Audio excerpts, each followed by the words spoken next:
I, greetings and salutations, my friends, fellow Landsradians, the High Council, and to all of those beyond. I am Leto II, the R5 of the Landsrad on server 1964 in Ebony, the King's Return. I've got a new setup today that I'm being very careful with. It might look the same. I was trying to get things to look better because, turning the light off here. The picture quality wasn't as good on the other screen that I had it on, so I put it on the big TV, the OLED, if you will, to see if we could get some better colors, a more crisp viewing experience. So, taking a drink here. I hope this works out the way I want it to. It is quite humorous what I'm having to do to get these things in the right spot.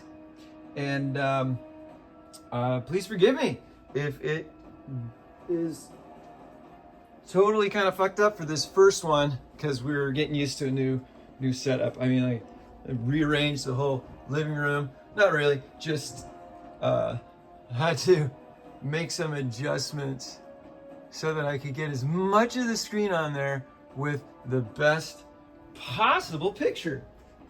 Plus, I am speaking to y'all from a lower position. Oh, excuse me. Of the camera and microphone. So, man, I really hope that my voice comes through and we don't do this whole segment and have to redo it because you can't hear me. So let's go for it, okay? The last series of videos I was diving into Blazons. We got to get back into Blazons eventually, but there's something else that I want to do beforehand, because I got to get it out of my inventory. I've worked hard and spent quite a few gems in order to accumulate a number of World Civilization cards, and we need to take care of that before we move on to anything else, because VIP on the wall, because it's time. It's time to give birth to this what I hope is a complete set. VIP on the Whizzle. Oh goodness gracious, I traded a card yesterday, as a matter of fact, the first time I've ever traded, so I'm even kind of learning a little bit about the World Civilization cards and the exchanging with people element. And we might not get into that today. What I want to show you is my approach. This is always my approach and my preference, okay? My approach and my preference. It doesn't mean this is how you have to do it. This is just the way I like to, that's made me feel comfortable and confident moving forward. A couple corners of the screen there are kind of cut off, but we're not missing anything terribly important. I hope you're okay with that. Let's see here, getting adjusted. I've got some rallies going. I'm trying to do that in betwixt all the other stuff going on, but I'm not going to focus on that. As a matter of fact, real quick here, Jesus Christ, this is how I start every video, huh? I ramble on about something. I wanna start a relic. Hey, did you know that you can abandon a relic? Probably, but there's a time in which to do it, okay? So I've got a magic treasure map or an ancient map. Magic treasure maps last longer than ancient relic maps. Those only last 24 hours, but they're the best quality, if you will. I say that a lot, if you will. See, this is 693 kilometers away, or 639. I don't want to go that far. So let's see if we can get a closer one, right? We ourselves that opened it or used the item have to visit it in order for other people to get in there. But If you don't visit it, you can go back to Relic and you can abandon it to see if you can open one up that's closer. If you visit it yourself, it becomes open and you cannot abandon it. You must allow it to be completed before you can open a new one. So, heads up. Let's try one more. If wherever it is, I don't care. 579, that's even further away. I said try once more. I guess I lied. Here we go. One more. 561. You're kidding me. It's like they know you want it to be closer. And they put them as far away as possible. So I'm gonna throw some catapults out there, archers, and that 8-minute walk, yeah, we're gonna fast track that a tiny bit. Why? Because we wanna benefit from the time in there. We've got another march and just one other relic open. We don't have a lot of relics open right now. That's totally fine. If I have 2 of them going and nothing else, we're still getting something out of it. But I have a hard time being inefficient. So it kind of eats me up inside a little bit as I do other things, knowing that I could have gatherers in a resource tile. I'm like, oh my God, I could totally be gathering right now, but I'm not. And for some reason I get all worked up about that. Here's a level 12 iron ore mine. Let's get some in there because here we are. I don't even care about the numbers. I just want bodies in there, okay? So, World Civilization cards. That's what we're doing, my friends.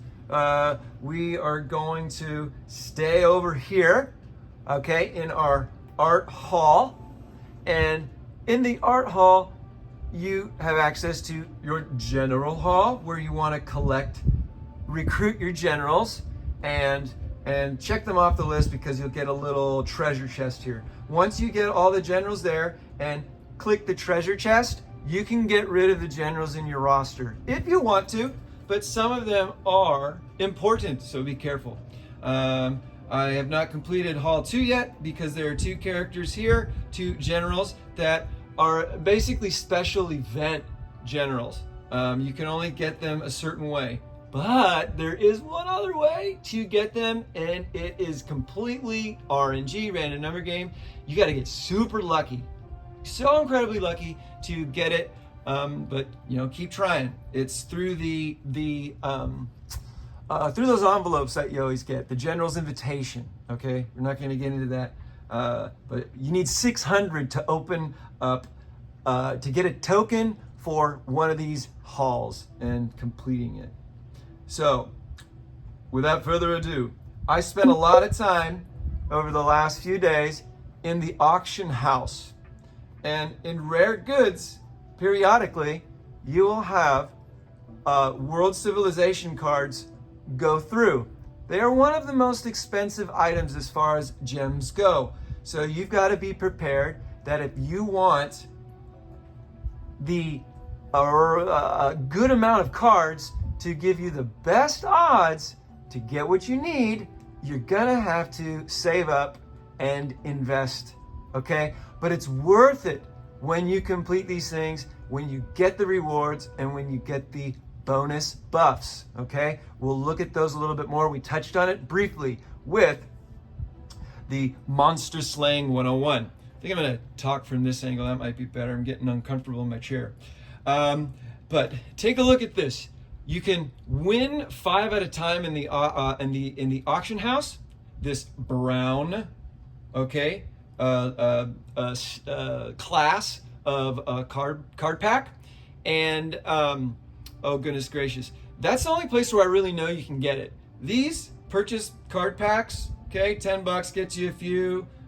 They're rare packs. They're different color. They're green, and these card packs have guarantees with them. Okay, we'll look at the guarantees as far as what you're gonna get out of them. These brown ones are the lowest tier. They're like a white common NPC subordinate city. You could say they're the weakest, but they're still useful because you've got a chance to get those epic and legendary level cards. That's what we're going for. I am missing one card now in the main World Civilization set. I go back here and I go to my World Civilization. Okay, I've got 55 of 56. And I've been playing this game for almost 250 days now, and I'm still down 1. I was down 3 a few days ago. Yesterday I was down 1 because one of my Landsradians, my fellow Alliance members, exchanged one. And I got more familiar with that system. Okay, so super cool. What am I missing? One for China. This bad boy right here. I don't quite know how to pronounce it, but I'll try. The Zhongjiachi. Okay. See that orange sun? It might look like a different color. The orange sun in the top left here. Boop. That is an epic tier card. The rarest, the hardest, if you will, to get. You've got the smallest percentage chance to get that from a card pack. We'll take a look at those percentages. But all these other ones I've got, and I've got different levels. There's silver, there is red, or what do they call it? Do they call it orange? Goodness gracious. Composed. Oh, now I'm all flabbergasted. Do I have any to demolish? Exchange? Don't worry about it right now. The red ones, they look red to me. And then the diamond, okay? Once you collect all of them in each tier, you unlock everything. But even just getting every card in your inventory is huge and a big bonus. The green on this screen is so tough to see, and kind of mad at Ebony for making it such a light green because I can barely see it on my computer sometimes. But this says in rally mounted troop attack plus 12%. I have gotten it to the point of it's 12%. And then the ground troop defense is 24%. Pretty big buffs. You click this treasure chest here, and it's going to give you what you'll get once you complete the sets. Oh, they're called gold. Nah, that makes sense. Silver, gold, diamond. I was calling it red or orange. But we understood what was going on, right? Okay, I love you guys. You're so nice to me. Thank you so much. I've got 4 diamond cards on this, 8 of 8 in gold. That was the 4 in gold, and then this 8 of 8 in silver. Okay, I like those ones because I got 2 of the rare packs here. Boop. All right, check it out. We got some percentages here. We love our percentages, and boy, do they torture us. Okay, so we'll start there. In the next video, it's going to be a series, probably 3 or 4, like I usually do. They got to be in 15-minute increments. So they upload the best. That's why they're in 15. And maybe I only got 15 minutes to watch. So I'm making like the perfect, videos besides the picture and position. But yeah, that's what we're going to do next. We will start here. Keep overview and dig in. We're going to try and open some and get that last card we need. But when we open them, we're going to have multiples of other cards that we can demolish and then compose perhaps our gold and diamond cards. I'm excited. I'm glad you're here with me. I am Leto II, the R5, the Muad'Dib, if you will, of the Landsrad on server 1964 in Ebony, the King's Return. See you again soon. I love y'all. Peace.